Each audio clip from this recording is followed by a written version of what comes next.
the situation, just to give us a better understanding. Please welcome Mr. Michael Boyle.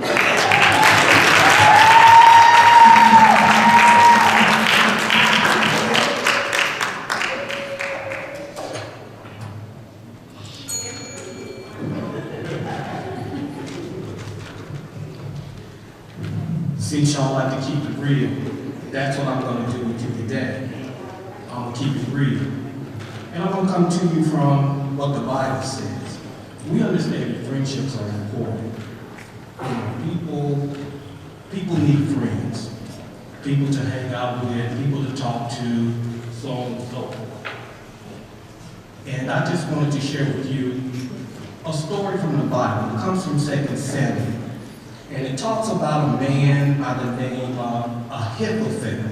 Say it after me. Ahithophel. Ahithophel. Ahithophel was a special advisor to King David.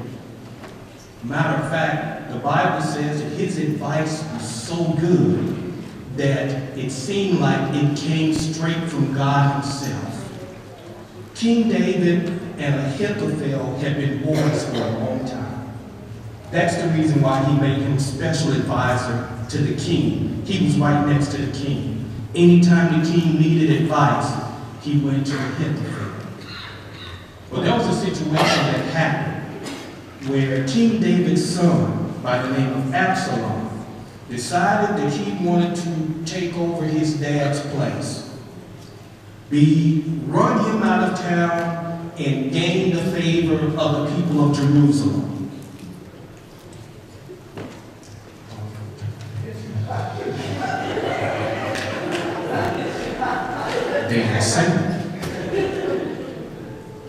All right.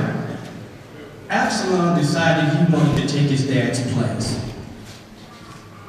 In turning the people against his dad, King David had to leave town in order to save his life. But one of the things that was more hurtful to King David was that his most trusted advisor, Ahithophel, instead of siding with King David, he sided with his son Absalom. And he joined his son in helping his son take over his dad's place. Now, how painful could that have been? When your best friend, the fellow who is right next to you, decides to depart ways and go be friends with your enemy. King David was hurt.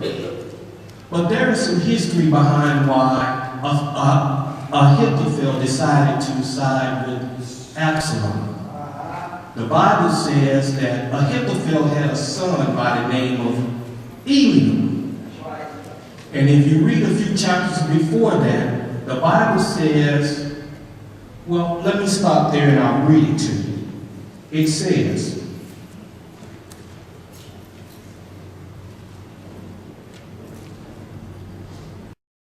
they ain't pulling up, but I'll tell you the story. We understand the story that one day the King David decided to go out on his rooftop to survey. And in the process of out on his rooftop surveying, he saw a young lady that was in the process of taking a bath. And he inquired, who is that young lady? And word came back to King David that her name is Bathsheba, the daughter of Absalom. Now, if you hadn't put the two together yet, Bathsheba is the daughter of Absalom. Absalom is the son of Ahithophel. So that makes Bathsheba Ahithophel's granddaughter. This lady was married. But the Bible says that King David decided that he wanted her for himself. Just imagine how Ahithophel felt when he found out the man that he has been giving counsel to all of these years has gone in and has wrecked his family. Not only did he wreck his family, but he wrecked his granddaughter's marriage. Not only did he wreck his granddaughter's marriage, but he got his granddaughter pregnant. Not only did he get his granddaughter pregnant, but he had it set up to where his granddaughter's husband would be killed.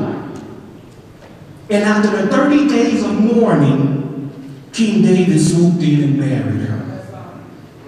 Now Ahithophel is his special counsel.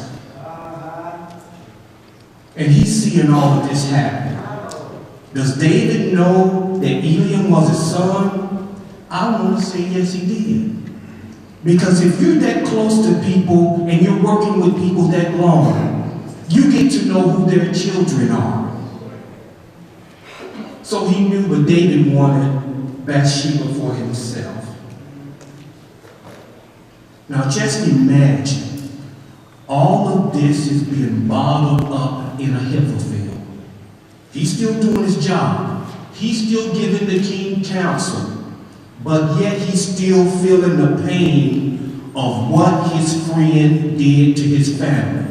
All right. God, they're supposed to be boys.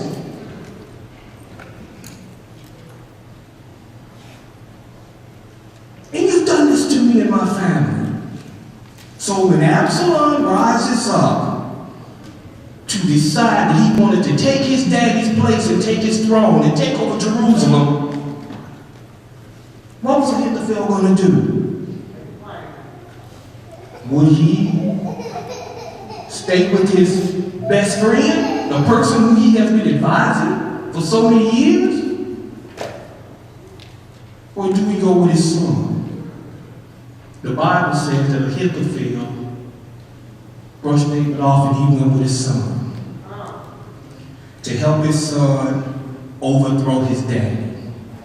Matter of fact, the Bible said that Ahithophel went to Absalom, David's son, and said, let me take 12,000 men and let me go after your daddy. I'll chase him, I'll hunt him down. When I catch up with him and his men, they'll panic. And when they panic, I'll swoop in and I'll kill your daddy myself. Matter of fact, the Bible says that Ahithophel said, I'm only going to kill one person. I ain't touching nobody else. I'm killing King David. Well, the Lord thwarted those plans, and Ahithophel was unable to do that which he wanted from the pain that he had bottled up in him all of those years, from what his friend did to his family. And because he had all of that pain bottled up, the Bible says that Ahithophel, when he wasn't able to do what he wanted to do, he got his house in order, and then he went and committed suicide. That's right. The thing that stands out in the story that I want to present to you, since we keep it real, is the pain that Ahithophel kept bottled up all that time. See, when you and your friends have disagreements, you have two options. As Skylar was saying, there has to be a more rational option than duking it out or posting stuff on Facebook, throwing shade back and forth. And when you hold on to that pain and keep it bottled up, then it begins to ferment into something that's bigger. And that's what happened to Ahithophel. Now granted, all friendships can't be worked out. But this is what the Bible says.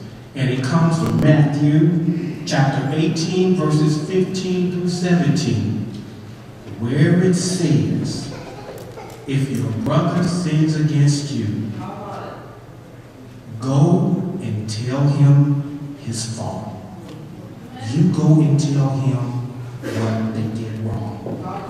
Between you and him alone. No other people added. And if your friend listens, you've gained back your friend. If your friend doesn't listen, then you've done what the Lord has told you to do. So many of us, so many times, we keep stuff bottled up when people have hurt us. And we just sit on it. And that pain begins to grow into something bigger. It begins to turn into bitterness. It begins to turn into hate. And that's what happened with Ahithophel. To the point where he wanted to kill the man that was his right-hand man. It won't be easy, y'all, to go to your brother, especially when you're the one that didn't do anything wrong. But this is what the Bible says that we have to do. It ain't about who's right and who's wrong. It's about going to the other person to fix what was broken, to repair what had been messed up. Somebody has to be the bigger person. And the Bible says that he requires for the bigger person to step out and go to that person that has hurt them, even if they hadn't done anything wrong. And that's what I want to leave with you. With friendships, things go sideways sometimes. And usually it's on the little minuscule stuff. Like, she decides to go with somebody else to the mall instead of going this way. Small stuff. But if you sit on it and you don't rectify it, it turns into something bigger. So the Bible gives us once again in Matthew chapter 18, verses 15 through 17, and I'll leave you with these words again. If your brother sins against you, if your brother or sister sins against you, you go to that person and tell them what they did wrong, between you and them alone. And if they listen to you, you've gained back your brother.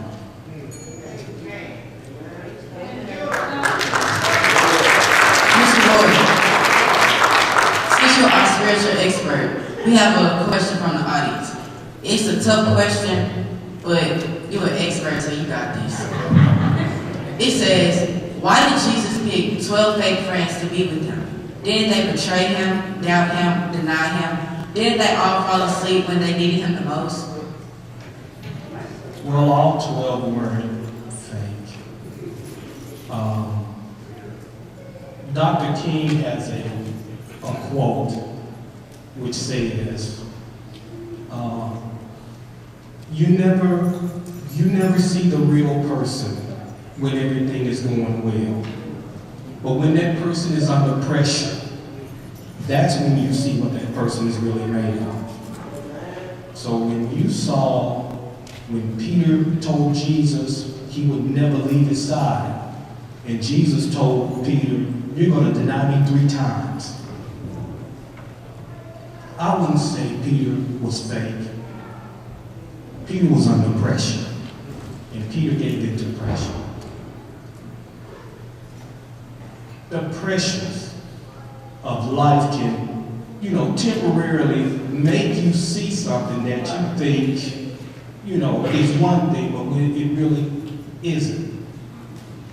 So when we talk about Jesus and the 12 disciples, Jesus was trying to groom them to do the work. And in grooming them to do the work, you're going to run up against a lot of stuff. And you're going to feel a lot of pressure. And in some situations, some of the disciples felt the pressure of doing the work. I wouldn't per se call them fake friends. Judas, on the other hand, different story. Judas' agenda, Judas' issue was that he loved money. And the Bible says that he was the treasurer of the 12 disciples. And because he was the treasurer, the work that they would do, they would keep in a pot. But when Judas did something, Judas would reach in that pot and he would pay himself for the work that he did. So because of Judas' love for money and the opportunity to make 30 pieces of silver, the money got to Judas, and Judas took the money and gave Jesus away. He was a different story. The other 11, I don't know if you would call them friends. Any other questions? No, sir. Well, thank you, spiritual expert, for dealing with the audience questions. You know, that was a really good story and a life lesson story on how we can be easily peer pressured by associates around us. Everybody give Mr. Boyd a hand.